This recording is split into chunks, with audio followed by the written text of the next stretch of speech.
it was more or less, give or take a few days, 1 year ago today, that the exhibition Brexit Tears, or Tears, took place at Scottish Storytelling Centre in Edinburgh, which ran until about the end of March, although probably prematurely closed down due to the first lockdown. It also coincided with the publication Brexit Tears, and that was published by Catalonia, if that's how you pronounce it. And the publication coincided with the week that the UK ended its membership of the EU. So if we just see a couple of images on the walls of the Storytelling Centre here, that's how it looked in installation form, a whole series of 40 plus images all framed on the wall of the centre. And Robert and Calum will be talking us through all of these images, or most of them, very shortly.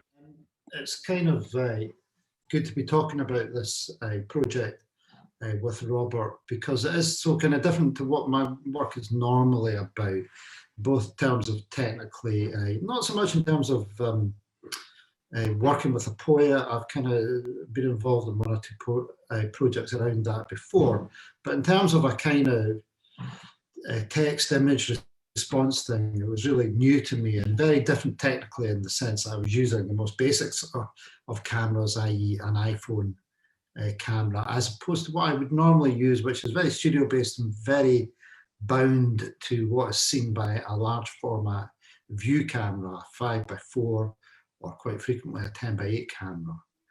This is one from a few years back called Camera of the Cedar. This is, in fact, I'm showing a series, they were made as a series of about 9 or so, but I'm only showing 3 at this instance. The idea, this picture was made as part of a wider project dealing on notions of body donation, but also the notion of death, I suppose, of mortality, and the kind of the reality of that. And it was kind of quite pertinent to me as I was going through that stage as anybody of a certain age starts to get to, when you're saying goodbye to relatives and stuff like that. And what I was really dwelling on with this series of pictures, particularly with this last one, was about what you know is there but you can't see. So this was the most, in a sense, technically a simple black mostly picture, but in fact when you realize it's linked to the first picture, it is a kind of form of, I don't know, a visualization of a kind of belief in existence. All kinds of philosophical stuff going on there, which was where the reference to Barthes came from. This is kind of leads into the project that Robert and I did, because this is more overtly political in terms of my work. This is what I made for the McManus Gallery in Dundee for a few years ago, called Museography. And this is called Disbanded, which is after Petty, a Victorian and Romantic painting of a Jacobite soldier returning after the 45, and it draws analogies with the 2014 referendum and the notion of cybernats, the idea of a reduction of a complex political argument to these, I think what we see, this kind of common thing we see all the time when you're shouting at the television or the radio, when your beliefs are reduced to a parody or a shadow of what they're about. So that's kind of a very potted description of 3 or 4 of my works. Yeah, and I suppose this is more characteristic of what people might know of your work, Calum, in terms of these kind of complex 3D sculptural arrangements combining all sorts of objects and in which you paint over. The photograph is really kind of the end product of quite a long process, isn't it? Yeah, I mean, it's involved, and it's a kind of process of reading the large format, large scale. They invite the viewer in. There's a process of visual deconstruction, and within that process, there's all kinds of links to text and kind of things that that kind of invite a further response in a sense. And I think in that way, it links quite nicely with the project that Robert and I did, in the sense of that image and text thing, even though that this is much more of a kind of focused project that we did. Yeah, okay. Well, thank you for that. So, and Robert, I think, would it be possible for you to maybe read us a poem, and then we can go into the presentation on Brexit Tears? Would that be acceptable to you? Yeah, that's great. Thanks, Malcolm.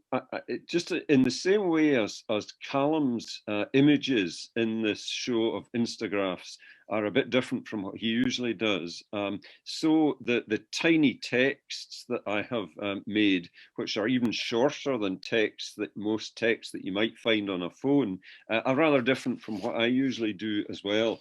So just to give you a flavour of what I'm more used to doing in poetry, I'll read this poem from the Scottish Ambassador. It's one of these civic poems that you mentioned earlier, Malcolm, that are about Scottish cities.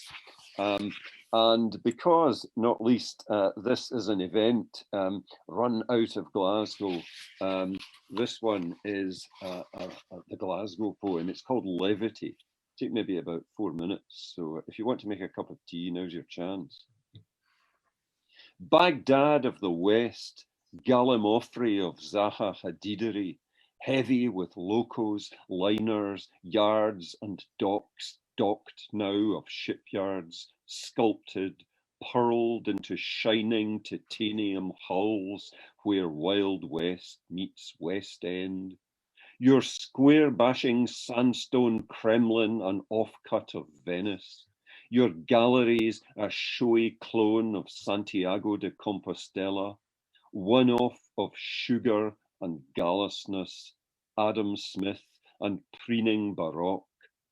Art-schooled from birth, arc, blast furnace of ship-in bottle models and artwork, arsenic, scuffed footballs and chips, unsafe haven of hard matriarchs and lasses backchat, after-hours capital of banana boots and over-the-top porcelain fountains, wannabe Paris, pre-Chicago, Chicago, 51st state of glottal stopped reeling smear in Helen of Troy rain hoods, your Charles Rennie Mackintosh brooch, fogged with drizzle, champagned with Victorian Qatar.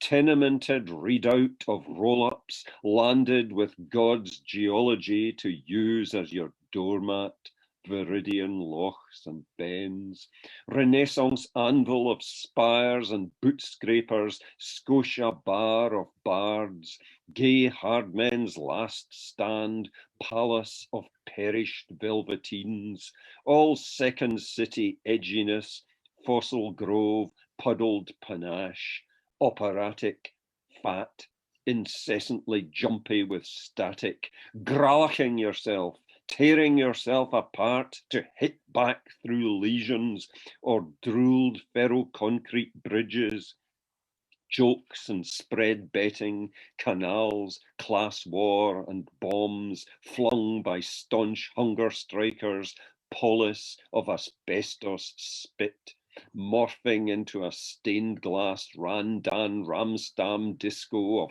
theme pub banks, intact with mahogany counters, Gothic lavies, high flats, giddy deserts with windies, looking out on the lashing, softening, incoming rain of tomorrow, its wetness honeycombed in glasshouses, tobacco lords and dry Snell exhibitioners, fish that never swam, inner city dolphins glimpsed off the starboard side, Spanish Civil War fighters, Gorbals, Lascars and Lazars, lens sellers, subway Keeleys, bibliographers bowling on bowling greens or strolling to bowling or high in library corridors hoisted by gaunt spinal cranes seen from the green, that Champs-Élysées of peely-wally faces, hungry for liberty, equality,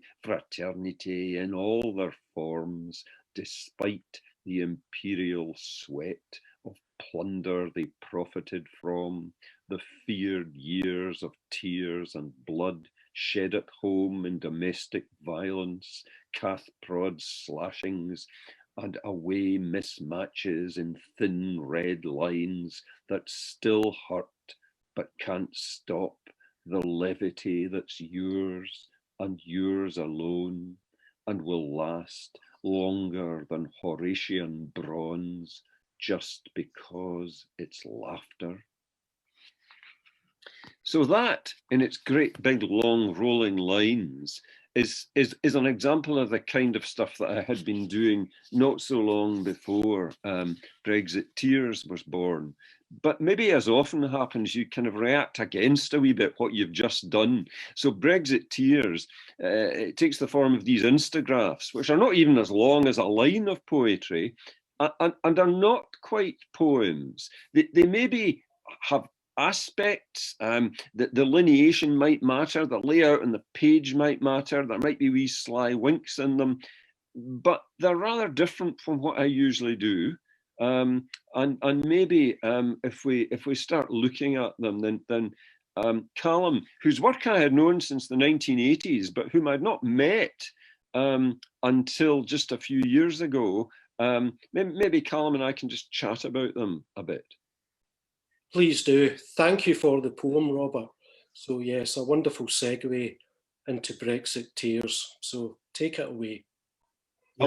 I like the way, Malcolm, you're not quite sure how to pronounce the title, because there are a number of puns through these. And yeah, it is both tears and tears. And some of them, as you can see, are just texts.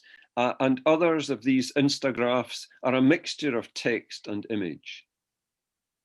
Yeah, I was thinking about that the other day. I was reading, I think it was in The Guardian, an interview with the great American street photographer, Joe Meyerowitz.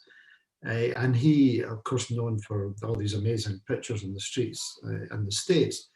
And he, in this interview, said that street photography is dead. He said,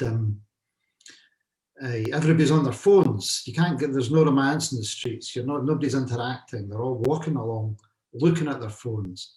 You can't take street photography is gone. And I was thinking about that in relation to this project we did, because what kind of interested me was the fact that I love taking pictures with my iPhone as I stumble along the street, tripping on the curbstones, reading the news. And there's been a lot of news to read in the last few years. And also taking pictures, being a visual person. You know, you see things, you take a picture, it's like a kind of notation. So I think this is a good start. This is the only one that we really kind of adapted, because this was the kind of opening image, and the notion of tearing down, and then of course tears.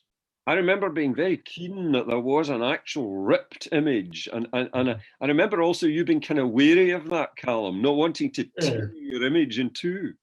I've not had one of my artworks ripped up since art school, so I had to think quite hard about that. And of course, if it was going to be ripped, it had to be just perfect. Yeah. So there was a bit of technical details on that one, but I was glad you pushed me on that.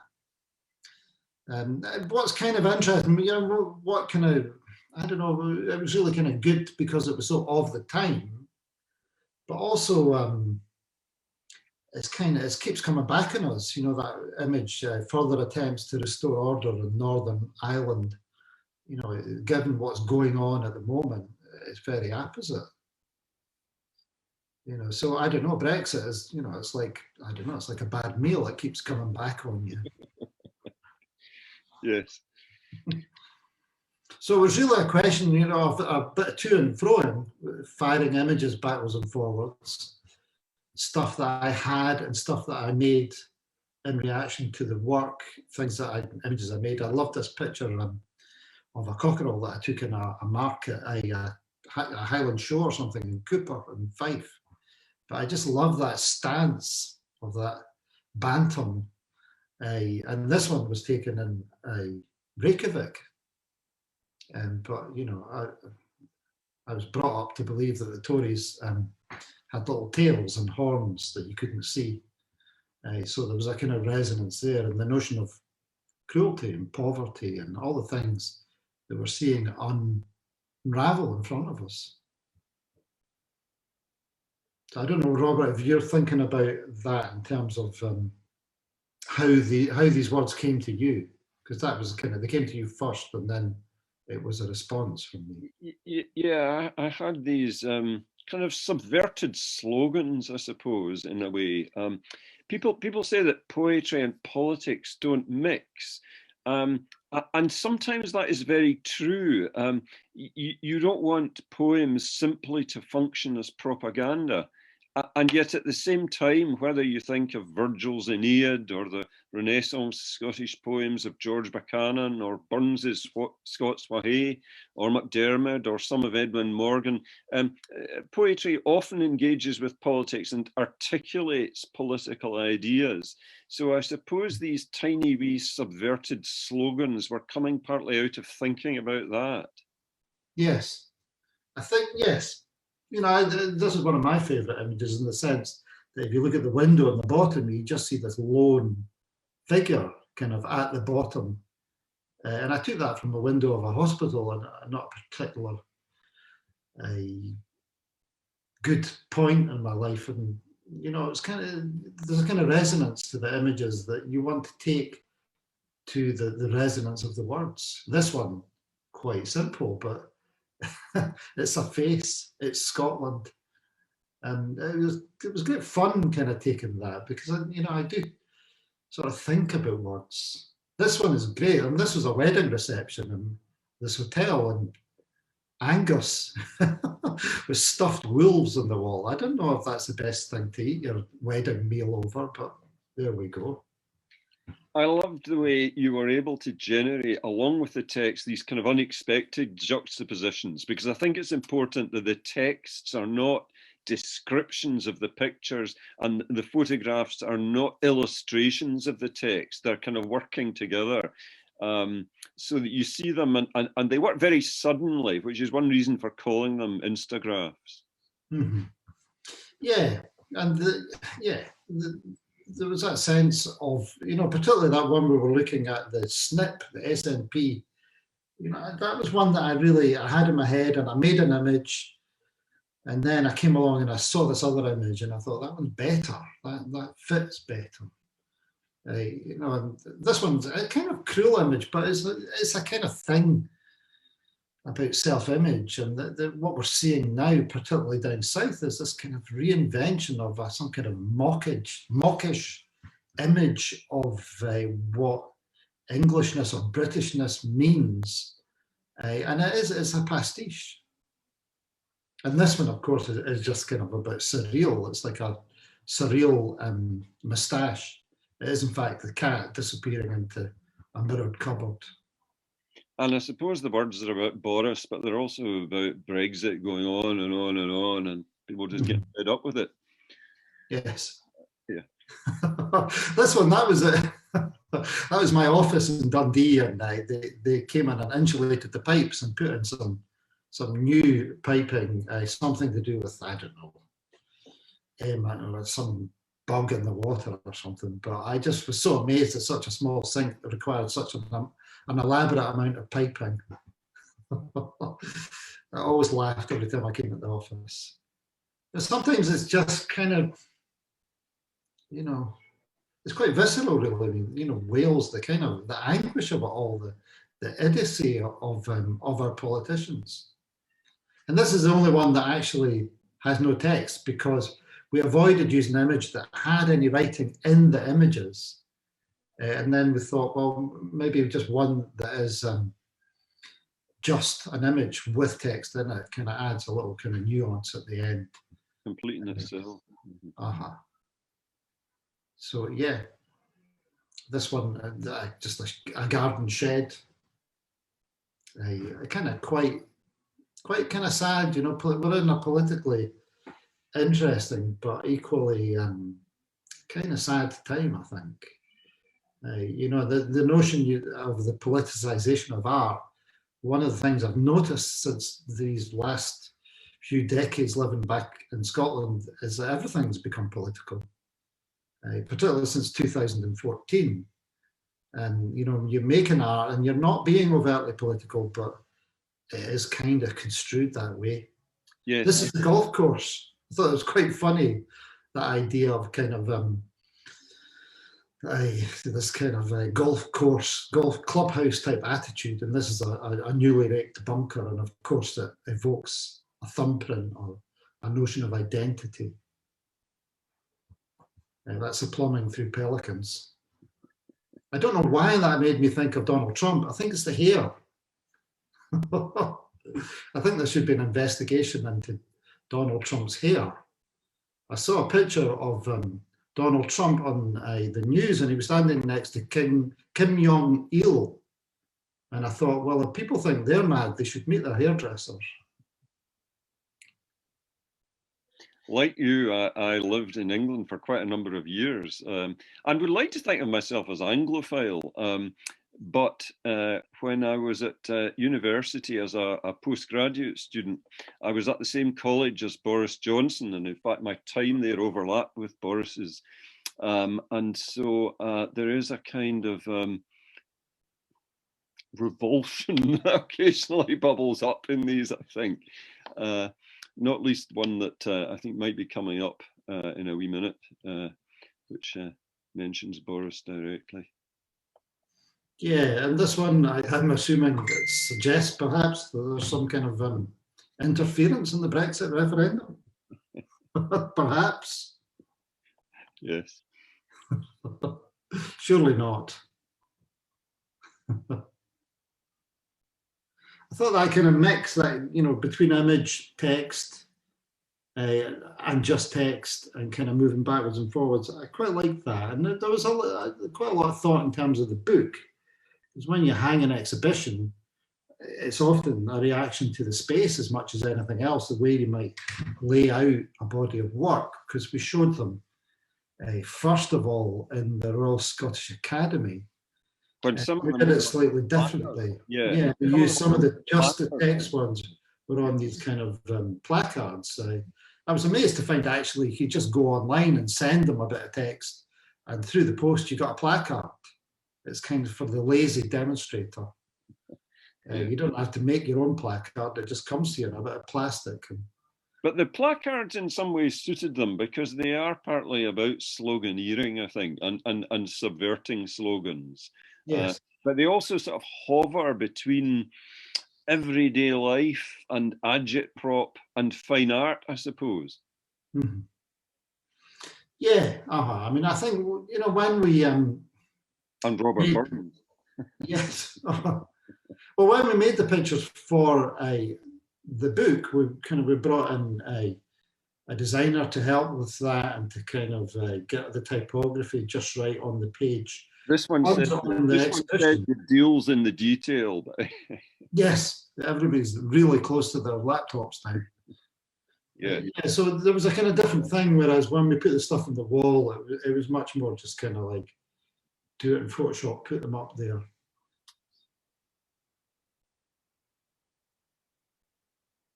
This is very pertinent, given that we've been told again this morning that we are in permanent dependence, which is good because it saves us the bother of ever having to vote again.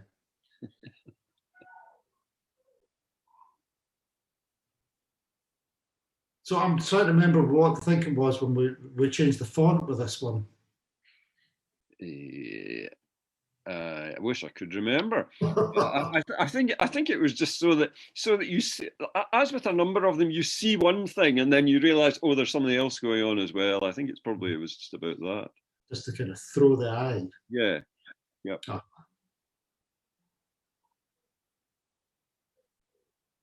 It was interesting when we put them on, which was the main kind of show of them, because there was more of them on the wall, which was at the Storytelling Centre, and we opened, it was the night that we officially left the EU, which was kind of, there was a lot of journalists around. In fact, when I was hanging the show, several European journalists approached me to get my opinion And they were people just nipped in for a coffee, but they all came up and asked me. I was kind of hoping that I might make the European press, but I think they just ran away in alarm after they spoke to me. But it was quite a kind of strange day. And this is the installation at the Royal Scottish Academy with the protest signs. We realised that we couldn't do that at the Storytelling Centre because a lot of kids there, and they would have ended up smacking each other across the head with the signs, which actually may have been quite a good education for younger people. Later in life, they might find that a handy life skill. Yeah, a performance piece. Yes, that's an Adrian Wisniewski Burns piece on the left, which is kind of an interesting combination. And I'm sure whoever was the convener of the show that year, I probably noticed that and made that connection. That's one of the nice things about being the convener, who basically curates the entire exhibition at the RSA. You get to play around with installation and curation. So in fact, in this one, I think the image snip we just saw previously is a different image. Yeah, yeah. So it kind of evolved the project. And of course, we'll have to do a whole new one for when Scotland rejoins the European Union. If we ever do. And this is back to the Storytelling Centre. And you can see, in fact, the poet Alan Spence in there. I was just noticing that, yeah. It's good to see him again. Yeah. I reckon we must just have about got to the end, I think, have we? I think, but yeah, we're back to the beginning. We're in permanent loop. Yeah. Yeah. So that was kind of, we didn't mention a huge amount of images specifically, but they're kind of there, and they're kind of little kind of visual poems. They're quite amusing at times. There's a bit of darkness in there. It was great fun. Like just that sense of being able to just kind of react and the toing and froing, back, yeah, and forth, call and response, yep. If you like. Yep. There's a question that's come in from Frank McElhinney. If you don't mind, we'll stop the looping at the moment. Is that okay? And see what else is coming in here. But he asks, do the words always come first? Are the photographs selected from the iPhone archive or made directly in response to the words? So that's getting to the heart of how does this collaboration happen? Yeah, I think it's yes to all of those, isn't it, Robert? Yeah, mostly, maybe not always, but mostly the words did come first. Yeah, and then Calum would take away the words on sheets, and then kind of have a think, and sometimes go out and make work, and sometimes trawl back through his archive. I had no idea that he had I possibly, when we first started talking about it, talked a wee bit about texting. And wanting the work to be a wee bit like texts that might be on a phone. But I had no idea, Calum, that you had all these kind of notational pictures that you had been taking over a number of years. Loads of them, absolutely, thousands of them. I've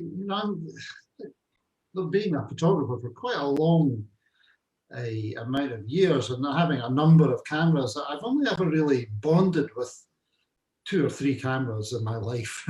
One of them is my 10x8 giant view camera, which I have in my studio. And the other one, I have to say, is the iPhone camera. And I think, as I said earlier, the fact that you're looking at the news as you're walking down the street, as observed by Joe Meyerowitz, as I mentioned earlier, but you also see somebody take a picture. So there's a kind of thing between reading current events, seeing things, making that kind of connection. So to me, it didn't seem like, I should go out with a proper camera and make some pictures. It was kind of, I like that kind of notational thing. And I felt it kind of fitted with the way the words linked into the politics and to the moment, as it were. Yeah, the pictures have, I think, a kind of I'm trying to avoid the word instamatic, because I know they're not taking on an instamatic, but a kind of instant feel to them, notational feel to them that I hope goes with the text. I think does go with the text. Yeah, well, there's a thing about taking photographs with the camera, and folk don't really know that you're taking photographs. Sorry, taking photographs with a phone, and that people don't really know that you're taking photographs. And in art history and photography history, is that very early, and I can't remember who it was. Malcolm, you'll be able to help me here. Stieglitz, was it, who made these photographs with a trick camera that sort of the lens was in the side, a famous image of a blind person. Yeah. You know, and it was kind of like the idea of secret pictures, and in a way there's a certain anonymity to taking pictures with a phone, because nobody takes you seriously. They don't think you're a photographer. So you know, so it's a different kind of thing, and you know, you can pretend to be reading the news when you're actually taking a picture. Not that I particularly photograph people as such. I'm kind of much more into a kind of observational, slightly surreal kind of world kind of thing. And of course, we're not really meeting people much these days, and so you know, it's kind of that's the way it's evolved for me. And the camera, you know, what's the expression? The best camera is the camera that you have on you, and you know, everybody's got a camera phone, or most people. That was one question that came in from Ruby Rose O'Neill, if they were all taken on the iPhone, but I think you're saying that they were. Mm-hmm. Do you want us to continue sharing the images and just let them loop? Are you okay? They're better looking than we are. Put the PowerPoint back on, John, and we'll still see Robert and Calum, of course, and we can talk away. Yeah. And, you can see me drinking my wine, but it is a form of private view, so I think that's acceptable. Well, absolutely. For those who are in the Central Belt, and I think that's probably most of us here tonight, I see that Jan Williams in Portsmouth is here with us. However, the weather is terrible, and it's best to be inside with a glass of red wine, preferably, if that's your poison. Someone else asks, and I think the name is Gail. Did music ever influence the combination of text and music? Of text and photographs? Yeah, sorry, yes, text and image. Not, I think, from my side, no. How about you, Calum? Not really, no. I can't say that I did. No, I kind of I don't go out listening to music. I don't walk about like with headphones or anything. I don't do that. Nor do I. But I do walk about and literally trip over things with the camera on. I don't make films at all. It's a kind of strange thing. Most photographers have this thing about making films, but I just don't. I don't know. I get nervous when the subject moves. Yeah. There's a comment in here from Alison Kern. The pictures, along with the clever caption-esque poems, seem very relevant in a way to today's culture and the short attention spans associated with the way we consume media more and more in a snapshot kind of style. That's quite an interesting observation there from Alison. I hadn't worked with Calum before, but I have done some collaborations with another photographer, Norman Macbeth, and that had led me to think a lot about poems juxtaposed with photographs. I'm not saying what you're seeing on the screen at the moment is a poem, because it isn't really, but I think it's difficult sometimes if you have a long text beside a photograph. So I'd found eventually that the things that I was doing with Norman ended up as haiku, which are much easier to take in quite quickly alongside an image. So I'd certainly been thinking quite a lot about attention span.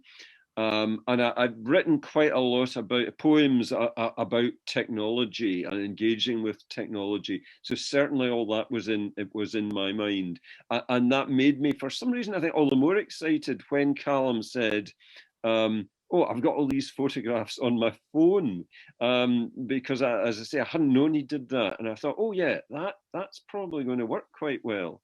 Though maybe I shouldn't say it to you, Calum. I was also struck by the sheer quality of the images.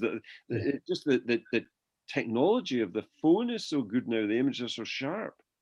Yeah, I remember when Blade Runner came out, and there's that great scene near the beginning where the Harrison Ford character takes this kind of little, it's like a snap photograph, and he puts it in a wee mobile kind of scanner, and he hones in, and he sees detail after detail till he finds it's like a snake skin, a bit of snake skin in the bath. And I remember seeing that, it was a long time ago, and I was thinking that's the future of photography.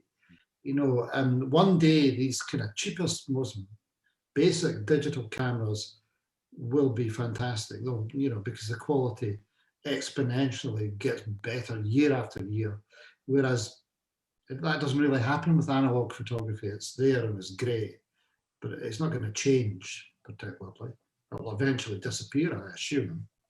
But cameras, phone cameras, the iPhone particularly, it's a fantastic thing.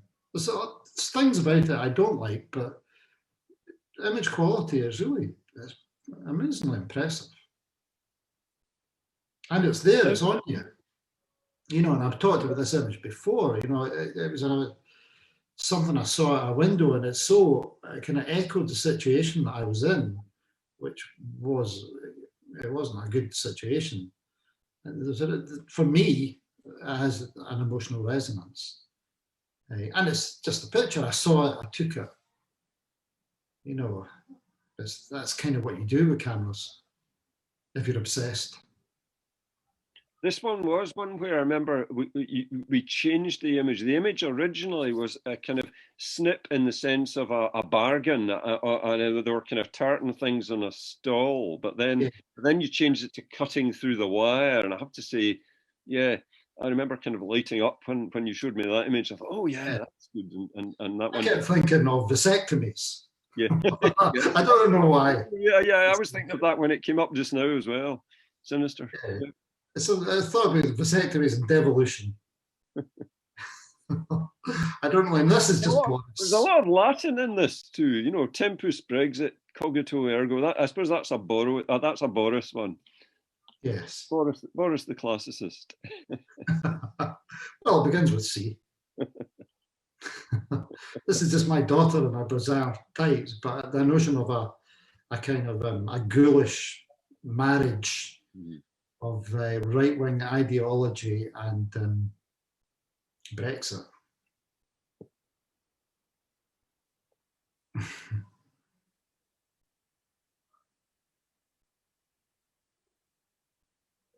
They have that kind of quality of snaps as well sometimes, like you know, before digital cameras, I had one or two of these little pocket cameras, and I used to I had thousands of them, just snapshots.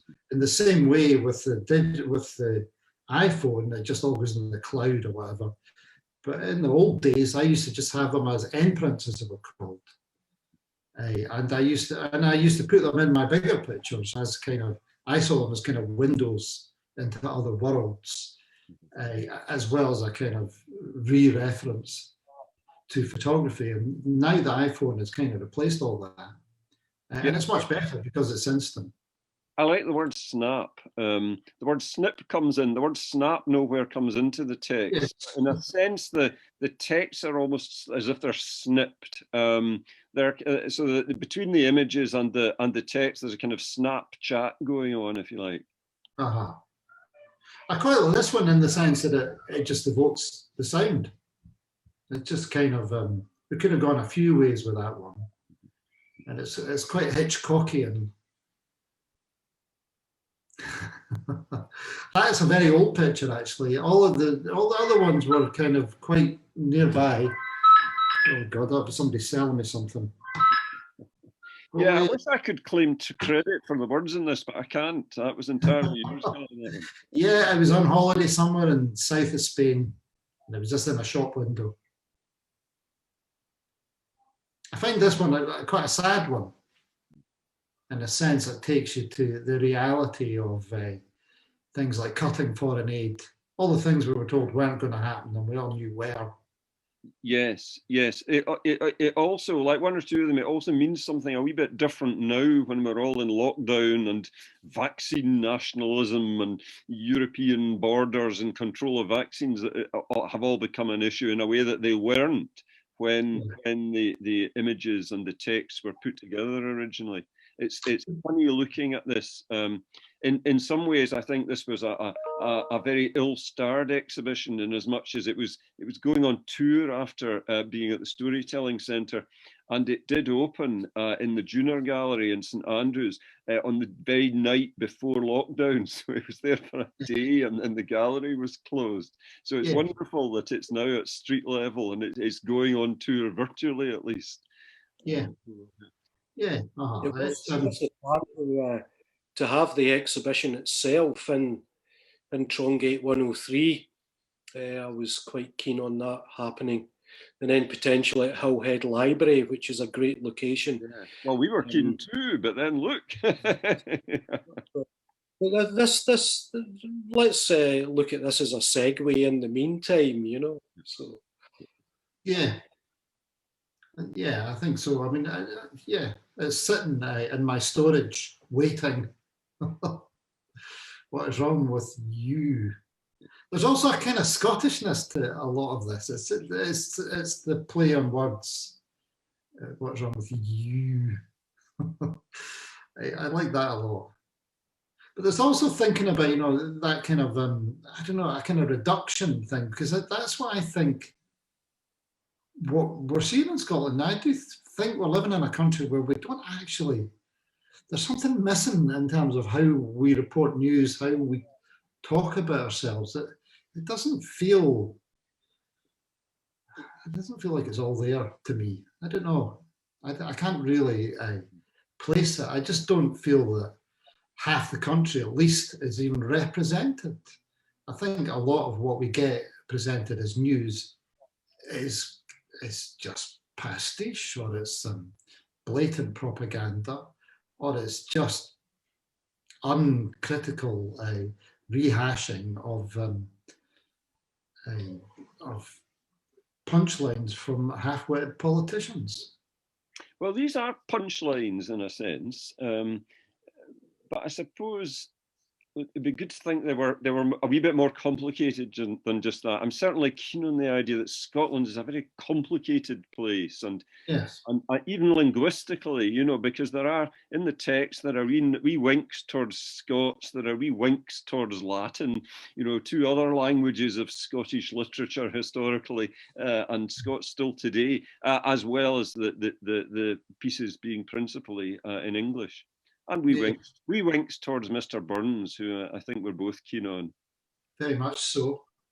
It's kind of interesting just to kind of go back. I made a show for the Scottish National Portrait Gallery called Jacobites by Name, which obviously had a Burns reference within it, but it was essentially what I was looking at in the exhibition was a very kind of looking at the portraitists who made the portraits of the Stuarts, and it was about propaganda and it was all kinds of stuff. And it was quite nuanced because it wasn't an exhibition, it was an installation within the Jacobite collection at the Portrait Gallery. But when we had the press event, and way back in the olden days, a press event was a big thing with loads of press and lots of drink on for them. And they would arrive in taxis and cameramen and all of that. But because the press is so kind of denuded in Scotland, that there's nothing like that anymore. And I ended up talking to somebody from the Times, who I think was about maybe 15 or 16 years old. And she said to me, this whole show is just about independence, isn't it? And I said to her, no, that's absolutely not what it's about. It's within the context of that, but it's not what it's about. And then I spent half an hour explaining to her what it was about, but I don't think she understood my accent because that's not what was reported. And I remember reading it thinking, can we not have a bit more? Is there not more in depth in Scotland of all these kind of clever people? And, you know, I don't know, we just don't seem to be represented anymore. Yeah. I mean, that's maybe all extreme, but sometimes it feels like that. A lack of authenticity and honesty is maybe what you're talking, and channels through which to hear it, Calum, I think as well. In the current times, we've become even more reliant on those main avenues of communication, which are filled with anxiety and worry and bad news most of the time. But where is the other news? You know, Yeah. where are the voices of those other people? So that is an important point, I think. Yeah, absolutely. And We wanted yeah, I mean, you get it. Of course, I think the way people have.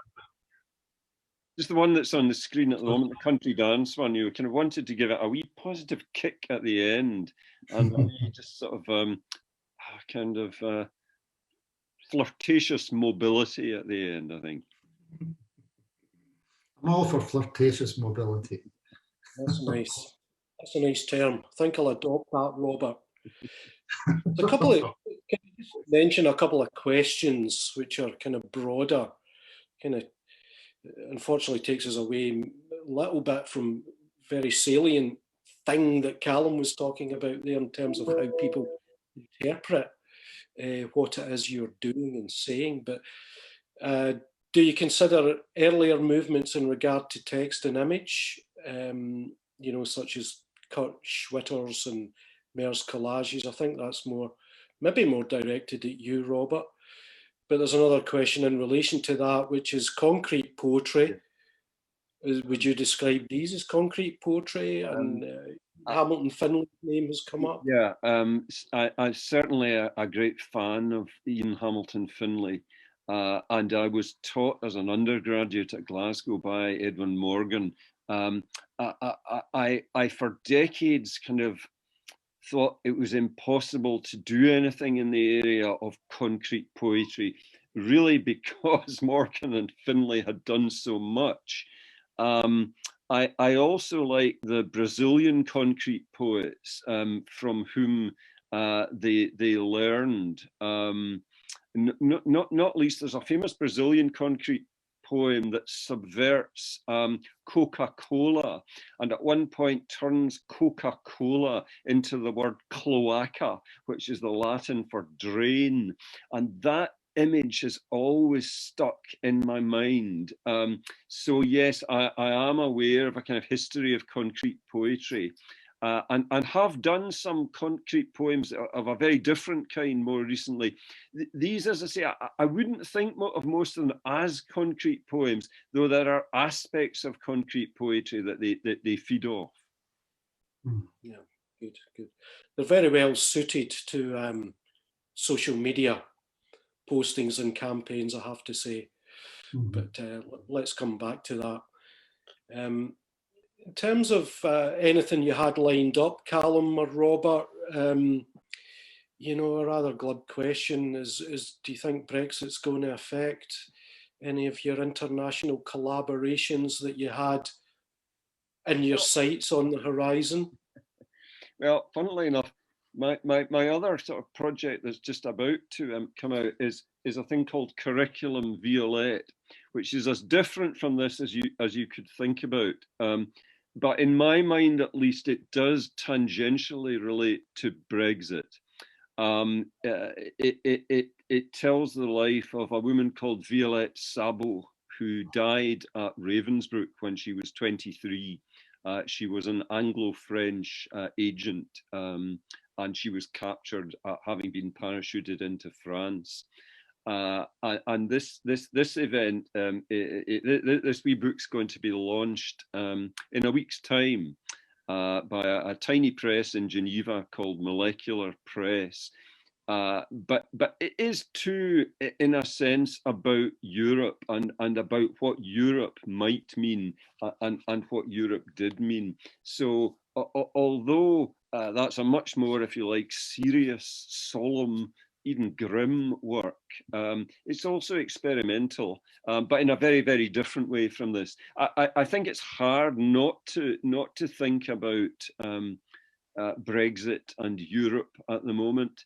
I've also found, working on T.S. Eliot, who thinks about what he calls the mind of Europe a great deal, but is also the poet who writes